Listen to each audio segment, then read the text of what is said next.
I am your host, Nero Wolfe. Let's begin our journey. It was a Tuesday in early April, the kind of day when New York can't decide if it's finished with winter or just taking a breather before spring. I was in the office doing a little light bookkeeping and wondering if the price of beer was going to stay steady or if Wolfe would have to start charging for the privilege of looking at his orchids. Wolfe himself was behind his desk, settled into the oversized chair that was the only piece of furniture in the house truly capable of supporting his seventh of a ton of genius. He was staring at a botanical report with an expression that suggested the author had committed a felony against the English language. The doorbell rang at 11:10 a.m. Since Fritz was busy in the kitchen coaxing a lamb stew into a state of perfection, I pushed back my chair and went to the front door.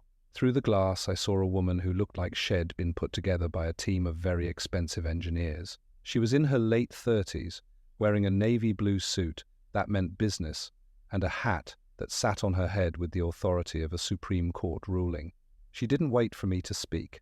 "I am Cynthia Vance," she said, her voice like a cool breeze over a marble floor. "I have no appointment, but I have a problem that requires the attention of a man who doesn't care about the consequences of the truth." "You've come to the right place," I told her, swinging the door open. "But I should warn you, Mr. Wolfe's interest in the truth is usually tied to his interest in a substantial retainer.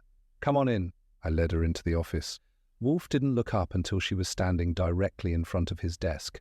He has a way of making people feel like they're an interruption to a very important cosmic thought, and Cynthia Vance was no exception.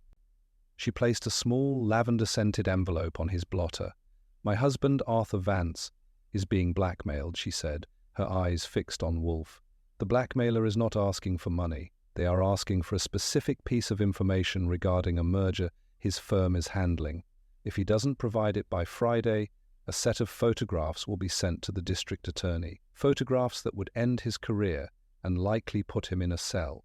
Wolfe's eyes went to the envelope. He didn't touch it. He hates packages, and he particularly hates lavender. "Blackmail is a sordid business, madam," he said, his voice a low rumble.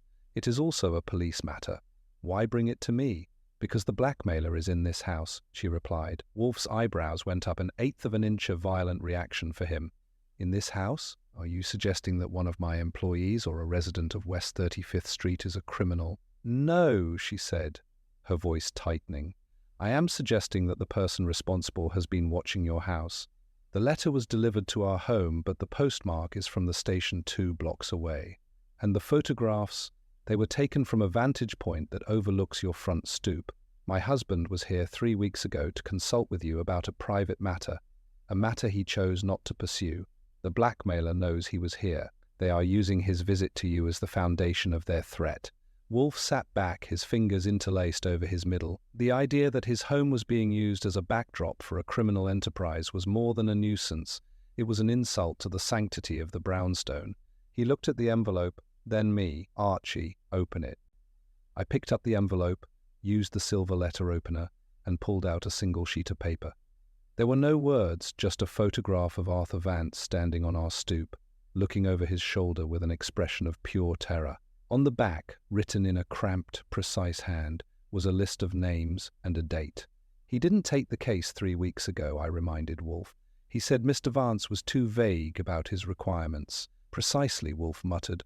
"And now Mr. Vance's vagueness has returned to haunt my doorstep. Mrs. Vance, I will take your husband's $5,000, not because I care for his reputation, but because I will not have my sidewalk turned into a gallery for extortionists." "Who else knows your husband was here?" "Only his inner circle," she said. "His sister, his partner, and his private secretary, and perhaps one other." Wolfe grunted, a sound of profound dissatisfaction. The brownstone had been disturbed. The peace of the morning was gone, replaced by the scent of lavender and the shadow of a hidden camera. I reached for my notebook. The game was on, and as usual, the first move was a slap in the face to the man in the oversized chair. By the time the clock on the mantel struck 2, the office felt less like a sanctuary and more like a waiting room at a busy precinct. Following Wolfe's instructions, I had spent the lunch hour, which consisted of a very somber endive salad and some poached pike, that Wolfe ate with the grim focus of a man fueling for a siege making the necessary arrangements. I hadn't even finished my coffee before the first of the Vance entourage arrived. It seemed the threat of a public scandal acted like a magnet, pulling the suspects toward 35th Street with an urgency that suggested they all had something to lose besides their dignity.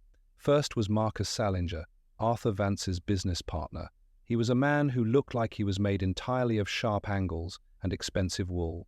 He didn't wait for me to announce him. He stepped into the office and surveyed the room with the practiced disdain of a man who owned several buildings larger than this one. Behind him came Elena Frost, the private secretary, who looked like she hadn't slept since the Eisenhower administration. She clutched a leather portfolio to her chest as if it were a shield. Bringing up the rear was Julian Vance, Arthur's sister, a woman whose face was a map of hereditary arrogance and current panic. Wolfe didn't get up. He sat behind his desk, a massive, immovable object in a yellow silk shirt, watching them with the same enthusiasm he might show for a blight on his orchids. He waited until they had all found chairs. Salinger in the red leather chair, Julian on the sofa, and Miss Frost perched on the edge of the straight-back chair near the globe before he spoke. "You are here," Wolfe began, his voice a low, rhythmic thrum, "because your collective peace has been shattered by a lavender envelope, Mrs. Vance has informed me that the blackmailer is likely within this circle. While I find the intrusion of your personal squabbles into my home to be a profound nuisance, I find the use of my front stoop as a criminal backdrop to be intolerable. Therefore, we shall skip the formalities. Which of you took the photograph of Mr. Vance on my doorstep?" The silence that followed was thick enough to chew on. Salinger was the first to break it, his voice a smooth, legalistic baritone. "This is absurd, Wolfe. We are here because Arthur is a wreck and Cynthia insisted we cooperate. I have no interest in blackmailing my partner. If the Drake-Mallory merger falls through because of a scandal, I lose $10 million. I may be many things, but I am not a financial masochist. $10 million is a motive for many things, Mr. Salinger," Wolfe countered, "including a preemptive strike if you suspected Mr. Vance was planning to double-cross you. And what of you, Miss Frost? You handle Mr. Vance's schedule. You knew he was coming here 3 weeks ago. Did you also know a photographer was waiting?" Elena Frost's knuckles turned white against her portfolio. I do my job, Mr. Wolfe. Arthur has been erratic. He's been seeing people off the books. I told him he was being followed, but he wouldn't listen. He thought he was being clever. I didn't take any pictures. I don't even own a camera. A camera is easily acquired, I put it, leaning against my desk. And so is a vantage point. The photo was taken from across the street. It's a nice view if you like brownstones and secrets. Julian Vance let out a sharp, jagged laugh. Arthur has always been a fool.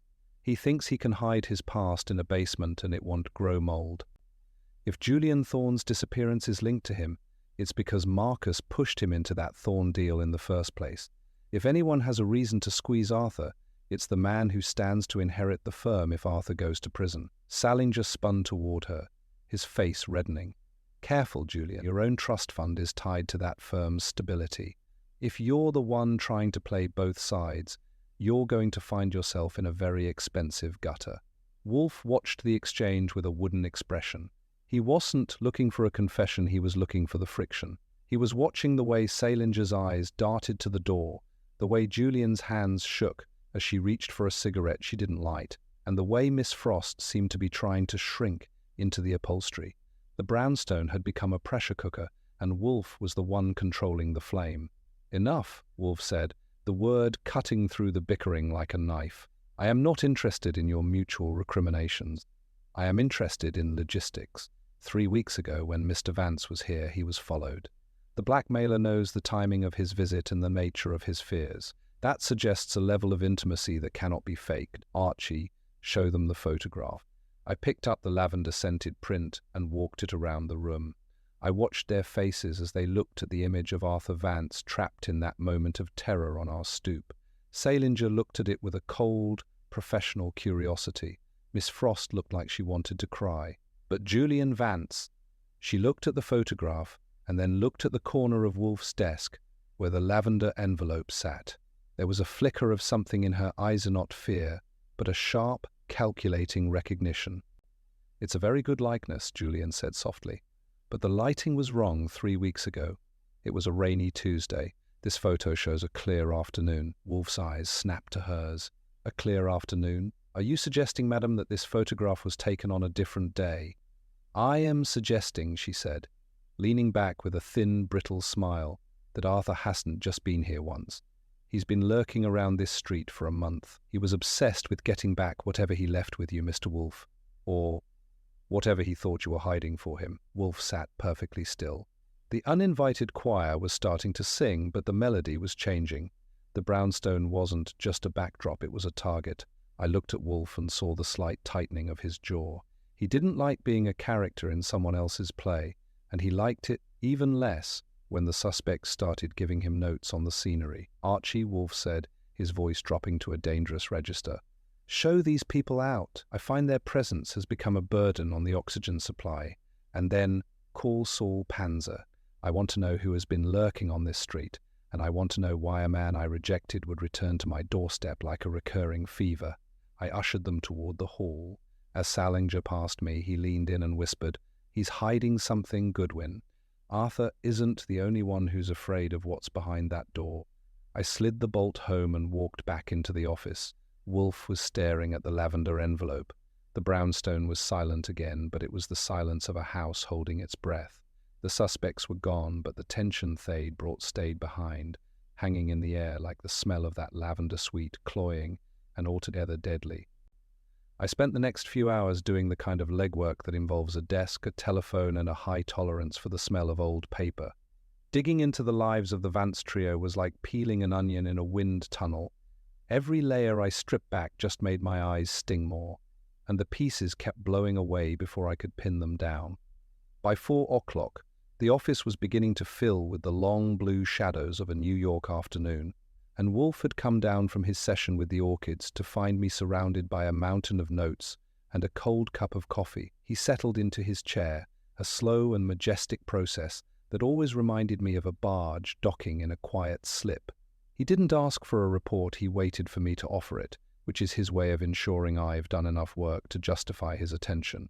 I leaned back, stretching my arms until my shoulders popped, and looked at the 4 names ID scribbled in red ink at the top of my pad. The biography of our uninvited choir is as cheery as a wet Sunday in a graveyard, I began, tapping my pencil against the desk. Let's start with Marcus Salinger. He's the sharp-angled partner with the $10 million stake. I called a contact at the SEC, and it turns out Salinger isn't just worried about a scandal, he's worried about an audit. He's been moving funds through a dummy corporation called Thorne Holdings for 2 years. If Arthur Vance goes down for the Julian Thorne disappearance, Salinger's paper trail goes under a microscope. He needs Vance to remain silent, or he needs Vance to be the only one holding the bag when the music stops. Wolfe made a small noise of distaste, a dry hiss of air through his nostrils. A common enough motivation. Greed is a dull lever, Archie, but it is effective. What of the sister, Julian? She's a different breed of shark, I said. She's been living off her brother's generosity since the day she learned how to sign a check, but the generosity has been drying up. Apparently, Arthur cut her allowance 6 months ago. She's currently into a bookie in Jersey for 50 large, and the bookie isn't the patient type. If she's the blackmailer, she isn't doing it for power, she's doing it for the rent. She knows where the family skeletons are, because she probably helped bury a few of them. Wolfe opened one eye, watching the smoke from my cigarette drift toward the ceiling. And the secretary, Miss Frost. She seemed the least likely to possess the temperament for extortion. Don't let the mousy exterior fool you, I cautioned him. Elena Frost has been with the firm for 12 years. She knows where every decimal point is buried. But here's the kicker. She was Julian Thorne's fiancée before he vanished. When Thorne disappeared, Arthur Vance stepped in and offered her a job and a steady salary. Some call it charity, I call it hush money. If she found proof that her boss did away with her boyfriend, she wouldn't just want money. She'd want a front-row seat at his execution. I paused, letting that sink in. The room was silent. The only sound was the steady ticking of the clock. Wolfe didn't move, but I could see the wheels turning behind his eyes. He was weighing the 4 shades of greed ID presented: Salinger's survival, Julian's desperation, and Elena's vengeance. It was a messy trio, and it didn't even account for the wife, Cynthia, who had started this whole parade. "There is a fourth shade," Wolfe said softly, the man the sister mentioned, the one who has been lurking on this street. "Did your inquiries find a trace of him?" "He's the wild card," I admitted. "His name is Peter Vance, a distant cousin who was booted out of the firm 5 years ago for irregularities. He's been a ghost ever since, floating around the edges of the city.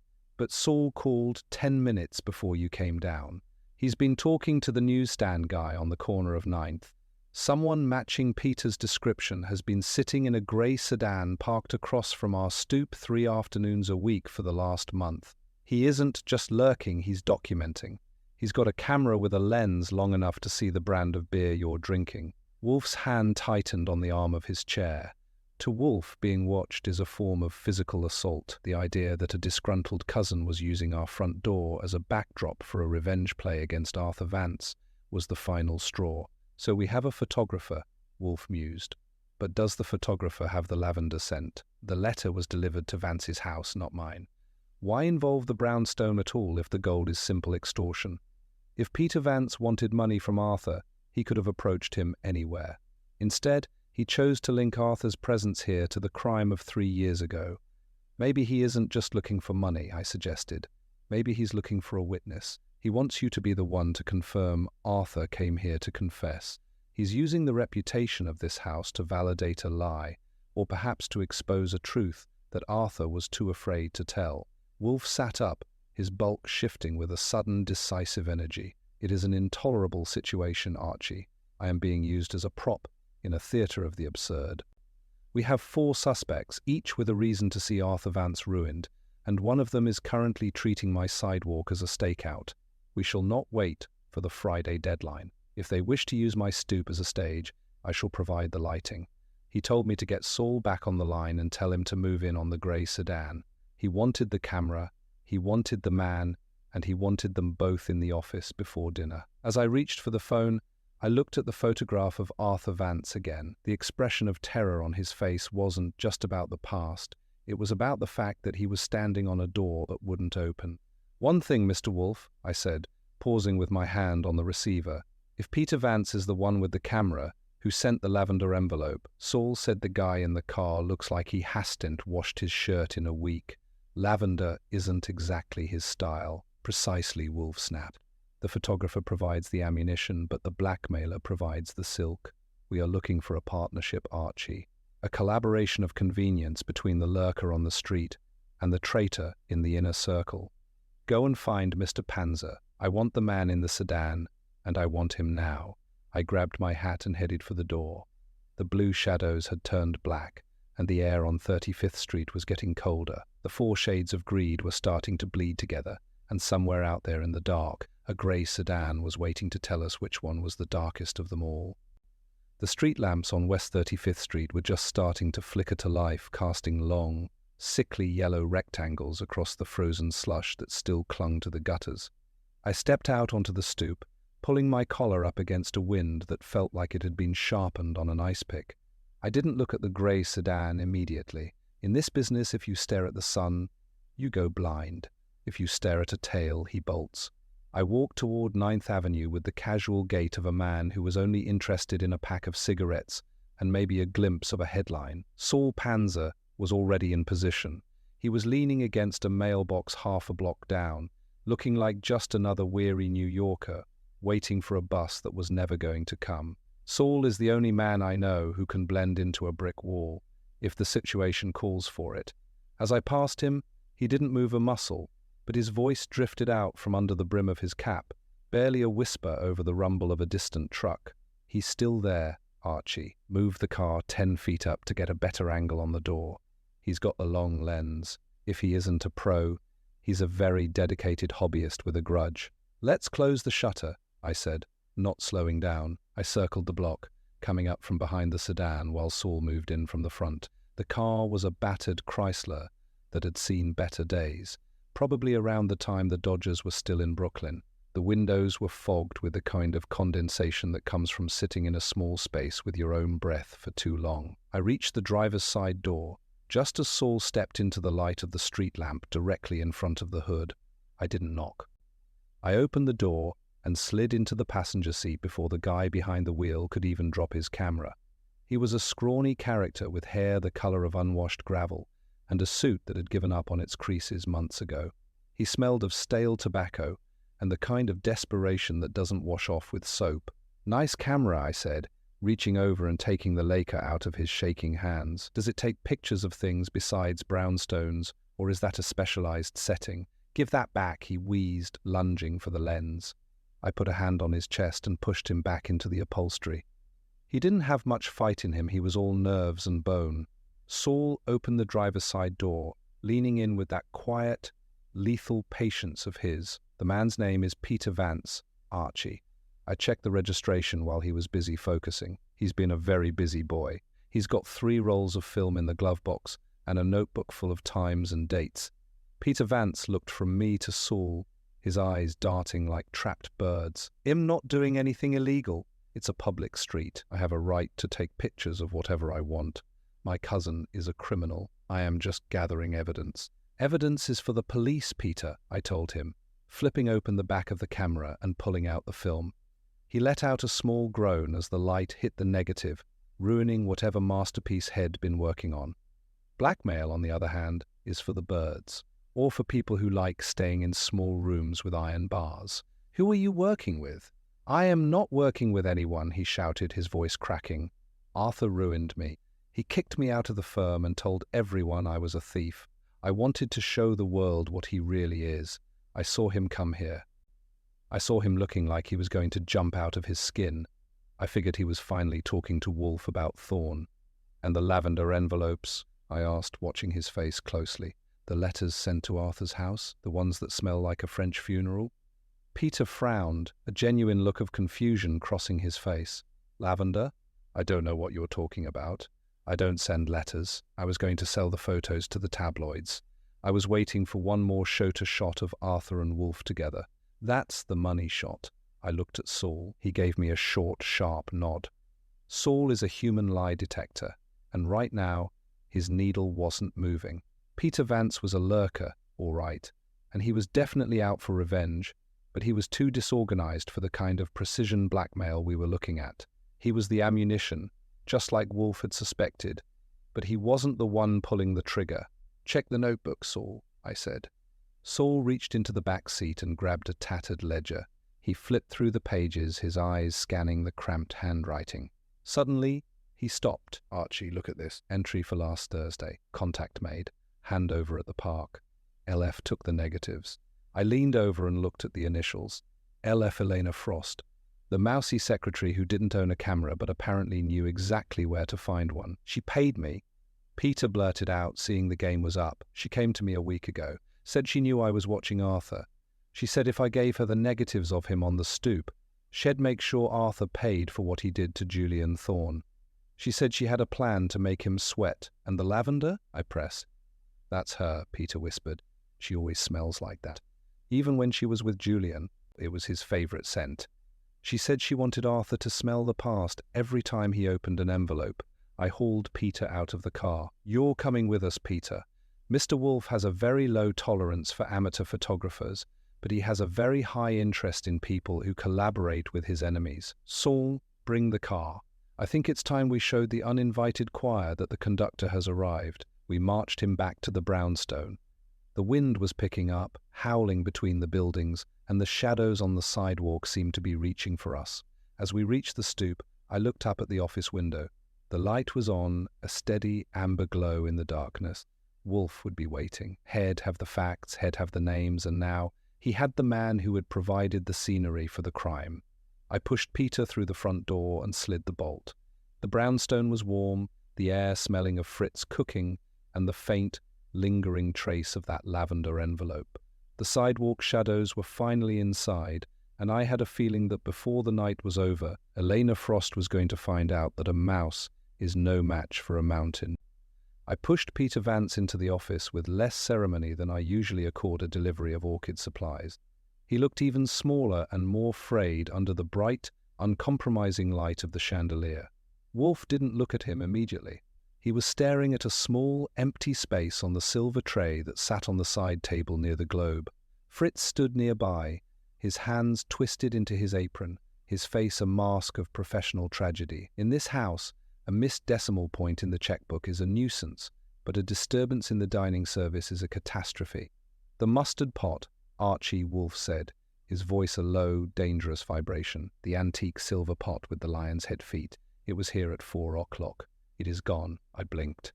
"The mustard pot. You're worried about a condiment jar while I've got the local paparazzo in handcuffs." "I am worried about the sanctity of my home," Wolfe snapped, his eyes finally shifting to Peter Vance.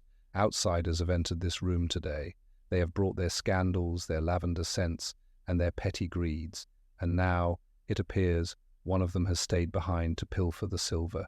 It is an intolerable progression. First they use my stoop as a gallery, then they use my office as a pawn shop." Peter Vance started to shake. "I didn't take any mustard. I haven't been here since 3 years ago when Arthur kicked me out. I was in the car, I swear." "He's telling the truth about the car, at least for the last 3 hours," I said, nudging Peter toward the witness chair. "Saul and I had him under glass, but we found his ledger. It seems Elena Frost has been playing both sides of the street. She's been buying Peter's negatives and turning them into the ammunition for that lavender blackmail. She's the LF." In his notes. Wolfe's eyes went to the tattered notebook Saul handed him. He flipped through the pages with a grim, rhythmic focus. "So, the secretary provides the silk and the scent, and the cousin provides the scenery.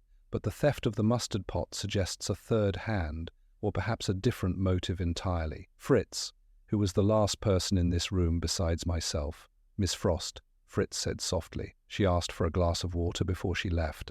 I went to the kitchen to fetch it. When I returned, she was standing by the globe.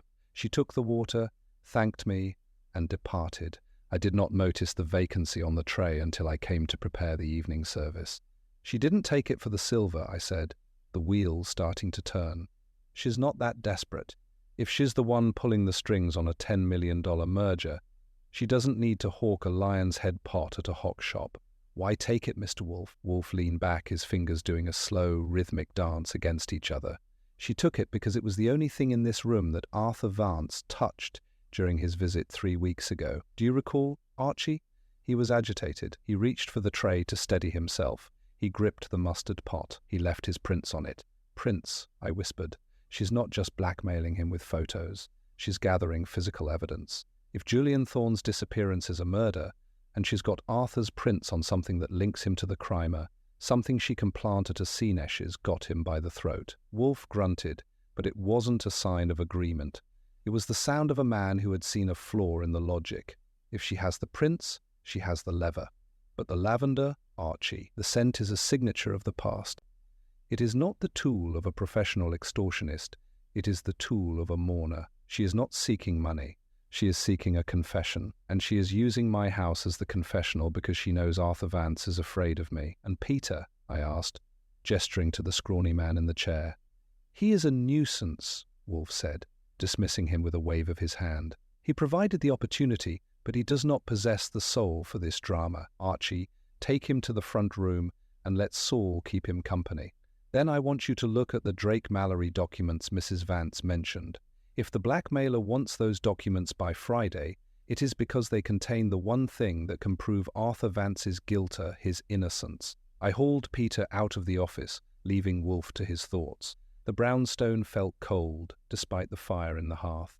The missing mustard pot was a small detail, but it felt heavy, like a stone dropped into a still pond. Elena Frost, the mousy secretary who had been Julian Thorne's fiancée, was no longer just a suspect. She was a woman on a mission, and she was dismantling Arthur Vance's life one piece at a time. I went to the files and pulled the preliminary reports on the Drake-Mallory merger. It was a forest of legalese and financial projections, but as I dug through the layers, I found a name that made my skin prickle: Thorne Holdings, the same dummy corporation Salinger had been using. But the date of the corporation's founding wasn't 2 years ago. It was 3 years a goon week before Julian Thorne vanished. I walked back into the office. Wolfe was still staring at the empty spot on the silver tray. "It's not just about a disappearance," I said, dropping the file on his desk. "Arthur Vance didn't kill Thorne because of a grudge. He killed him because Thorne found out about the merger before it was a merger. Thorne was the holdout, and Salinger and Vance used Thorn Holdings to buy him out of his own life. Elena Frost doesn't just want a confession. She wants the documents that show the signatures on those original buyout forms.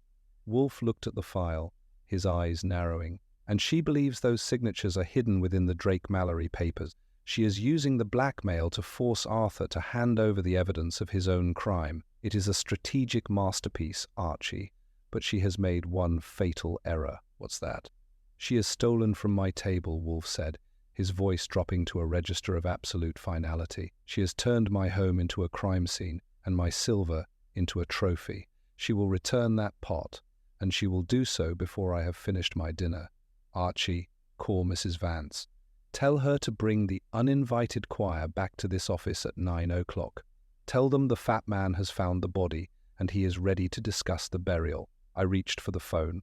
The pressure was mounting, the clues were aligning, and the brownstone was getting ready to expel the poison that had tried to hide within its walls. The missing mustard pot was just the beginning. By the time Wolfe was through, the truth was going to be the only thing left on the table. I spent the next hour in the kitchen with Fritz, not because I was hungry though, the smell of the braised oxtail was enough to make a saint stumble, but because the office had become a pressurized chamber where the air was too thin to breathe. Wolfe was in there, immobile, his eyes fixed on the gap in the silver tray, as if he could manifest the missing mustard pot back into existence by sheer force of will. He hadn't spoken since Head ordered the summons, and when Wolfe is silent, the whole house seems to vibrate with a low-frequency hum of impending disaster. Saul Panzer was already out in the hallway taking up his position. He didn't need instructions. Head parked Peter Vance in the front room with a magazine he wasn't reading and a glass of water he was too shaky to drink. Saul had his back to the wall, his hands in his pockets, looking like a man who was merely waiting for a rainstorm to pass. But I knew that Saul was a silent vigil unto himself. His ears were tuned to every floorboard creak on 35th Street, and his eyes were tracking the shadows that moved behind the curtains of the houses across the way. "Thea coming, Archie," Saul said, his voice a quiet murmur as I stepped out to join him. A black town car just turned the corner, Salinger's ID bet, and there's a taxi trailing it. The secretary is inside. She's clutching that portfolio like it's a life preserver. "Wolfe wants them all in the room at once," I said, checking my own watch. "He's decided that if the choir is going to sing, they might as well do it in 4-part harmony." "Did you get the word on the mustard pot?" Saul nodded, his expression grim. "I checked the pawn shops on the way back, just in case she was desperate, but nothing.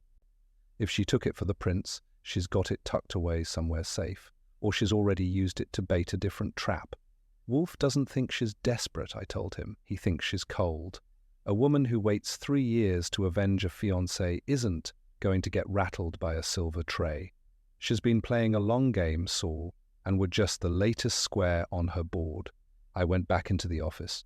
Wolfe had finally shifted. He was pouring a glass of beer with a hand that was as steady as a surgeon's, the foam rising to the exact level he tolerated. He looked at me, his eyes too dark, inscrutable marbles. "The documents, Archie," he said. "The Drake Mallory papers Cynthia Vance provided. Have you found the discrepancy?" "I found it," I said, dropping a photocopied sheet onto his blotter. "It's a signature on the third-quarter projections for Thorn Holdings from 3 years ago. It's supposed to be Julian Thorn's, but if you look at the J and the T under a glass, they don't match his legal signature on the merger contract. They match the handwriting on the back of that lavender-scented photograph." Wolfe picked up a magnifying glass and leaned forward. The room was silent, save for the heavy, rhythmic sound of his breathing. He studied the paper for a long minute, then set the glass down with a sharp, decisive click. "So, the secretary did not just lose a fiancé, she lost a signature. She has known for 3 years that the documents were forged, but she lacked the leverage to move against a man of Arthur Vance's stature. She waited for him to come to me. She waited for him to show his fear, and then she used the scenery of this house to turn that fear into a weapon." The doorbell rang a sharp, insistent demand that echoed through the foyer. I didn't wait for Wolfe to give the word. I went to the door and opened it to find the entire ensemble. Cynthia Vance was in the lead, looking like she'd aged a decade in the last 6 hours. Behind her were Salinger and Julian Vance, their faces masks of mutual loathing. And at the back, Looking smaller and more fragile than ever was Elena Frost. "Come in, ladies and gentlemen," I said, stepping aside. "The conductor is ready. But I should warn you, the acoustics in this house are very sensitive. If you hit a wrong note, Mr. Wolfe is likely to notice." I led them into the office. The air was thick with the scent of wet wool, expensive tobacco, and a faint, lingering trace of lavender that seemed to cling to Elena Frost like a shroud. Wolfe didn't greet them. He didn't even acknowledge their presence until they had all found their previous seats. He sat behind his desk, the missing mustard pot's vacancy on the tray between him and the suspects like a silent accuser. Saul slipped into the room and took a seat by the door, the silent vigil continuing even now that the targets were in sight. Peter Vance was brought in from the front room and parked in a corner, looking like he wanted to crawl under the rug. The circle was complete, the uninvited choir was back, and the pressure in the room was starting to climb toward the breaking point. "You are here," Wolfe began, his voice dropping to that register of absolute finality he uses when he's ready to deliver the verdict, "because you believe that a secret can be buried. You believe that time, like a signature, can be forged. But you have forgotten that in this house, the past is no memory. It is a physical presence, and it is a presence that has been stolen from my table." He looked directly at Elena Frost. She didn't flinch. She sat with her portfolio in her lap, her eyes fixed on Wolfe with a terrifying, hollow clarity. The lavender scent in the room seemed to sharpen, an olfactory ghost of Julian Thorne. "The Friday deadline has been cancelled," Wolfe said. "We shall settle the matter of the Thorne holdings and the Drake-Mallory merger tonight, and we shall begin with the return of my property. Archie, keep the door locked. No one leaves this room until the lion has returned to its tray." I stepped to the door and turned the key. The click sounded like a gunshot in the silence of the office. The vigil was over, the confrontation had begun. The office was a tomb of high-end fabrics and low-end secrets, the air vibrating with the hum of the 3-year-old ghost we had just invited to dinner. I stood by the door, feeling the weight of the key in my pocket, while Saul sat near the corner, his eyes moving with the steady, rhythmic precision of a man counting cards in a high-stakes game. Wolfe was leaning back, his palms flat on the desk, looking like a man who had already seen the final page of a very long and very boring novel. He let the silence stretch until Marcus Salinger began to shift in his chair, the leather creaking under the weight of his impatience. "This is a farce, Wolfe," Salinger said, his voice a jagged edge of corporate authority. "We came here to deal with a blackmail threat against my partner, not to participate in a scavenger hunt for a condiment jar. If you have something to say about the Drake-Mallory merger, say it. Otherwise, unlock that door before I call my own people to open it for me." Wolfe didn't even glance at him. He was looking at Elena Frost, whose face was as white as the stationery she used for the Vance family's correspondence. "Mr. Salinger, you are a man of the world," Wolfe said, his voice a dry, rhythmic thrum. "You know that a structure is only as strong as its smallest component. A $10 million merger is a massive structure, but it rests on a single forged signature. And that signature rests on the silence of a woman who has spent 3 years memorizing the scent of lavender. What signature?" Julian Vance blurted out, her eyes darting between her brother's partner and the secretary. "Arthur told me the Thorne deal was clean. He said Julian Thorne took the payout and moved to South America. He told you a lie that was convenient for your allowance," I put in from the door. "But he forgot that Elena Frost wasn't just a secretary. She was a fiancée, and she's been keeping a ledger of her own on that doesn't involve money, but timing." Wolfe shifted his gaze to Elena. "Miss Frost, you have the mustard pot. You took it because you believed that by possessing a fresh set of Arthur Vance's fingerprints, you could finally bridge the gap between a disappearance and a conviction. You intended to plant those prints on the original Thorne Holdings buyout forms you have kept hidden in that portfolio for 36 months. You were going to provide the evidence the police lacked, making it appear that Arthur had handled the documents recently, thereby proving he still possessed the missing evidence of the Thorne murder. Elena didn't deny it. She didn't cry. She reached into her portfolio and pulled out the silver mustard pot, setting it on the edge of my desk with a metallic click that sounded like a hammer hitting an anvil. "He killed him, Mr. Wolfe. He and Marcus. Julian found out they were using his name to siphon funds for the merger. He went to Arthur's office to confront him, and he never came out. I saw them. I saw them through the glass partition, arguing. I saw Arthur hit him. And then the lights went out. And you stayed? Salinger hissed, his face reddening. You stayed for 3 years and took our money? I stayed to watch you rot, she said, her voice rising for the first time, a thin, sharp reed of agony. I knew I couldn't prove it then. Marcus had the security logs wiped, but I knew Arthur was weak. I knew that if I waited, if I pressured him with the past, he would break. Visiting this house was his breaking point. He came to you to find out if a man of your reputation could be bought to protect him. When you turned him down, I knew I had him. Wolfe compressed his lips.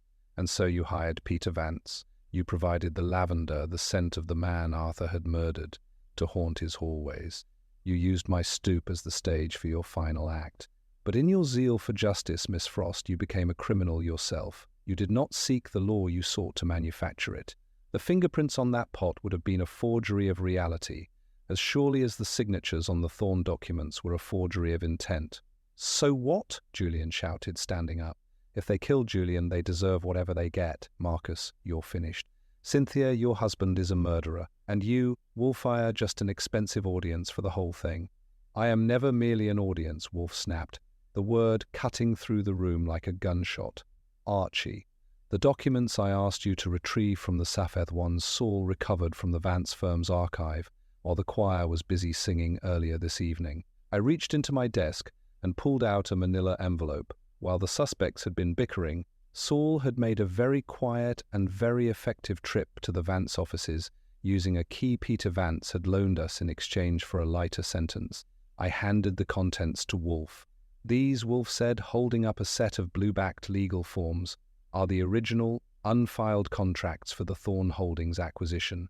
They were not in a safe, nor were they in a vault. They were in a dead-file box in the basement of the Vance building, labelled Nursery Supplies. It appears that Arthur Vance was too cowardly to destroy the evidence of his theft, and Mr. Salinger was too arrogant to believe anyone would look for it. He looked at Salinger, whose eyes were now wide with a very healthy kind of fear.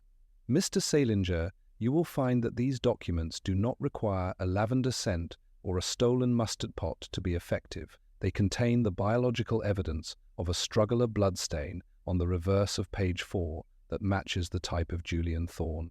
Apparently, when Arthur struck him, the contract was on the desk.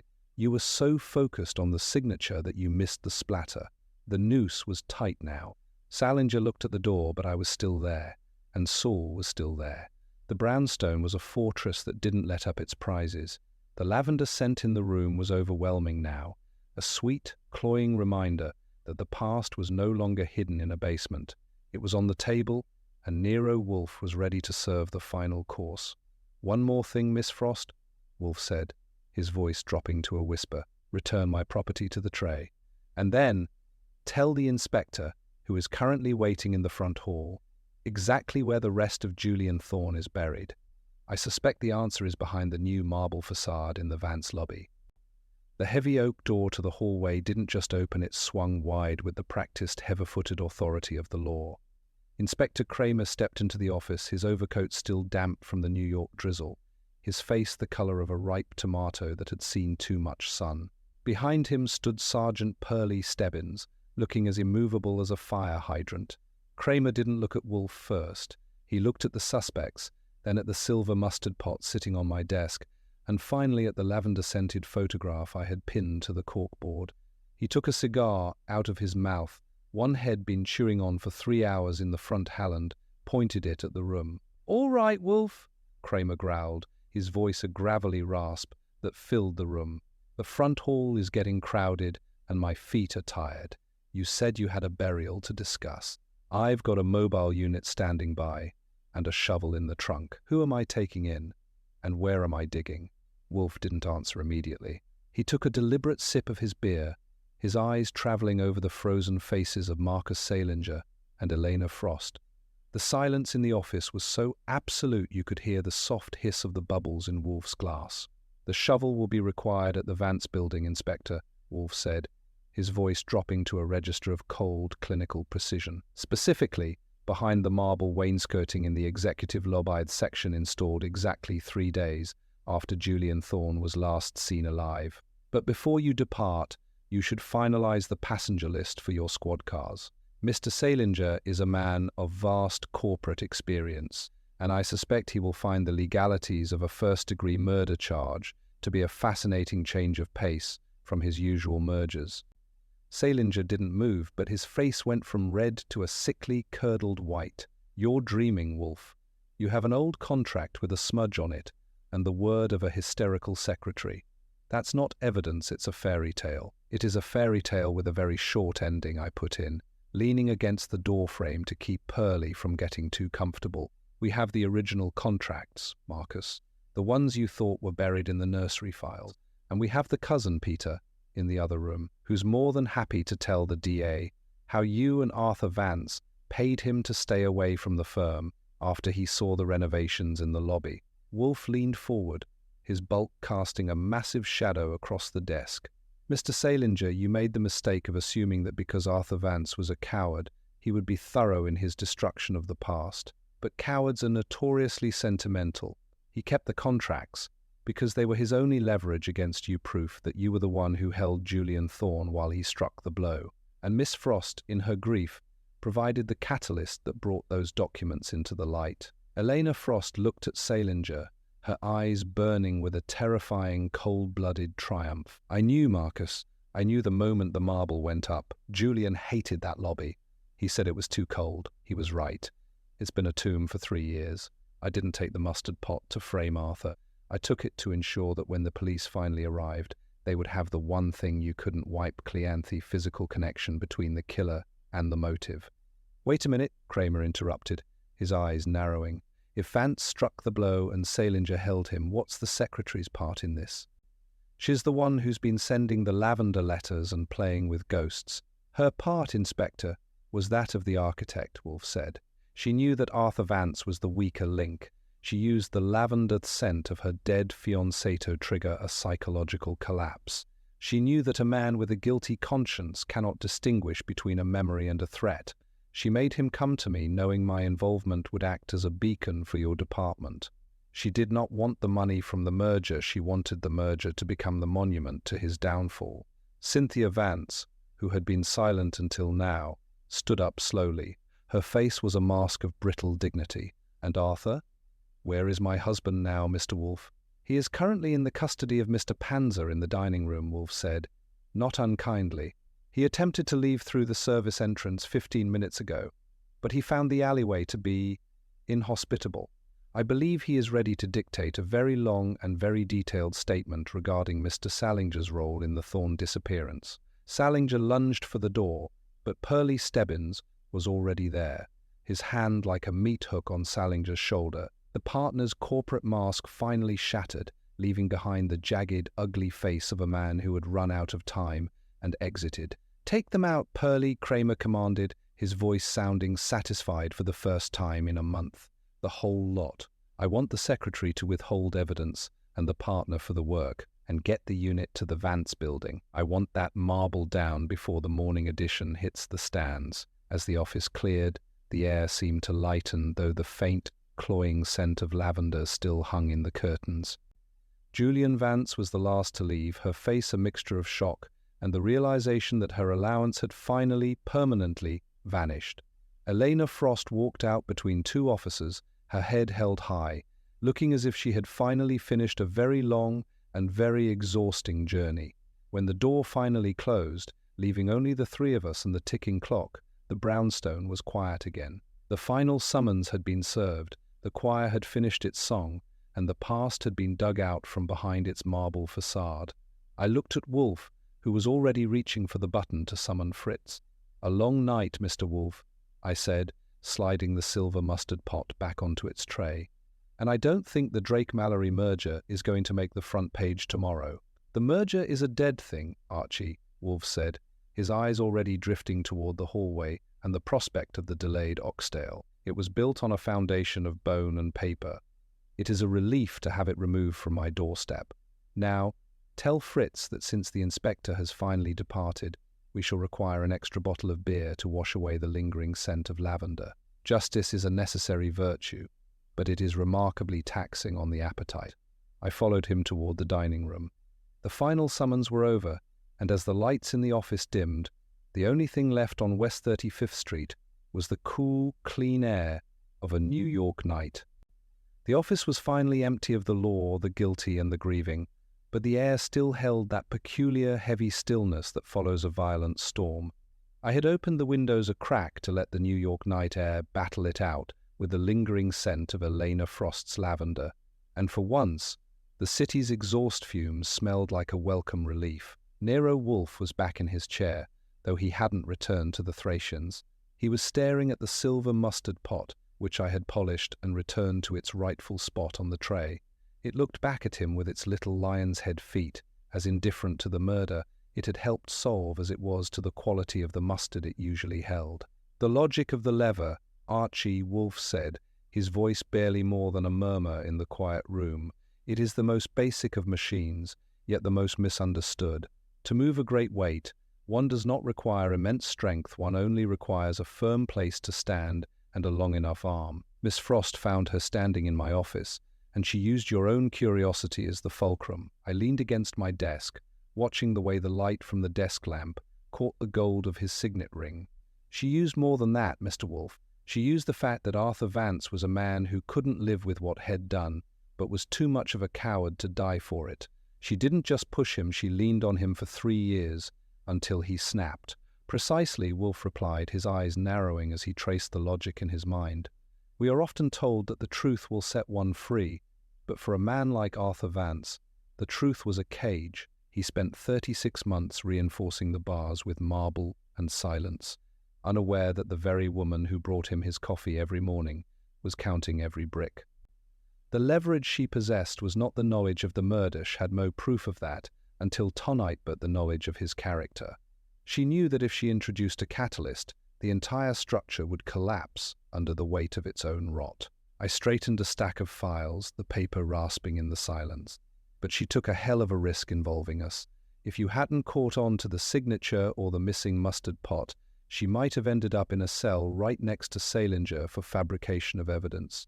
Wolfe made a small, dry noise in the back of his throat, something between a grunt and a chuckle. She did not risk as much as you think, Archie. She knew I was a man of fixed habits. She knew I would notice a vacancy in my tray. She counted on my vanity to interpret that theft as a personal challenge. By involving me, she ensured that the investigation would be conducted with a precision that the police, hampered by their own bureaucracy and Mr. Salinger's political connections, could not hope to match. I was not her investigator, I was her hammer. I walked over to the windows and shut them, the latch clicking home. A hammer that cost her boss $5,000 of his own money to hire. That's the part I like best. He paid for the hand that pulled the marble off his secret. It is a fitting irony, Wolfe said, but a hollow one. Julian Thorne is still dead, and Elena Frost has spent the best years of her youth as a ghost in a lavender-scented shroud. She has achieved her justice, but she has done so by becoming as manipulative and cold as the men she destroyed. The lever always leaves a mark on the hand that holds it, Archie. It is a law of physics that applies equally to the soul. He sat in silence for a moment, his fingers doing that slow, rhythmic dance on the arms of his chair. The case was over. The bank account was $5,000 heavier, and the brownstone was once again a fortress. But I could tell that Wolfe was still chewing on the flavor of the thing. He hates being used, even when he's being used to do the right thing, and he hates it even more when the person doing the using is smarter than they have a right to be. Archie, he said, his eyes finally moving to mine. Yeah, Blossoms, the mustard pot. You have cleaned it? Twice. Once for the prince, and once for the pride of the house. Good. Tell Fritz that we shall have the oxtail now. And tell him that for the remainder of the week, I wish for no lavender in this house, no soaps, no sachets, and certainly no clients who carry the scent of the past. I find I have developed a sudden and profound allergy to memories. I turned toward the door, but paused with my hand on the knob. You know, the DAA is going to want you to testify about those signatures, and Cramer is going to be calling every 10 minutes to ask how you knew about the marble in the lobby. Wolfe didn't look up. He had already reached for the Thracians, pulling the book toward him with a slow, deliberate movement that signaled the end of the discussion. Let them call, Archie. Let them want. I have provided the logic and the evidence. If they cannot find their own way through the lobby of the Vance building, then the law is even more blind than I suspected. Now, go. My stomach is not interested in the DAS requirements, it is interested in dinner. I walked out into the hallway, the light from the office spilling out behind me in a long golden rectangle. The logic of the lever had done its work, and as I headed for the kitchen, I could already hear the sound of Fritz humming and the comforting clink of real silver being prepared for the table. The Blackmail on West 35th Street was a closed file, and as the smell of the braised oxtail finally took over the house, I knew that for Nero Wolfe, the world was back on its proper axis. The dining room was a pool of warm light and polished mahogany, a space where the world's various depravities were strictly forbidden from crossing the threshold. Fritz had outdone himself with the oxtail, which was tender enough to suggest an angel with a penchant for slow braising had prepared it. Wolfe sat at the head of the table, his movements as economical and precise as a Swiss watch. He didn't speak while he ate to Wolfe. A conversation during a meal is a form of mental static that ruins the frequency of the palate. I followed suit, mostly because the beef was too good to interrupt with anything as trivial as the English language. It wasn't, until the plates had been cleared and Fritz had brought in the cheese and the second bottle of beer for Wolfe, that the silence finally softened. The house felt solid again, the foundations having survived the tremor of the afternoon's revelations. The lavender scent that had plagued the office for the last 12 hours had finally been vanquished by the more robust aromas of red wine, garlic, and the damp, clean smell of the New York night drifting through the slightly opened window. Wolfe poured his beer, watching the foam settle with the intensity of a man observing a chemical reaction. The difficulty with people like Marcus Salinger, Wolfe began, his voice a rich, satisfied rumble, is that they confuse complexity with security. They believe that a crime buried under $10 million of paperwork and 3 inches of marble is no longer a crime, but a historical footnote. They forget that even the most elaborate structure still rests upon the ground, and the ground has a very long memory. He also forgot about the secretary, I said, reaching for a piece of the Stilton. He treated Elena Frost like a piece of office furniture for 3 years.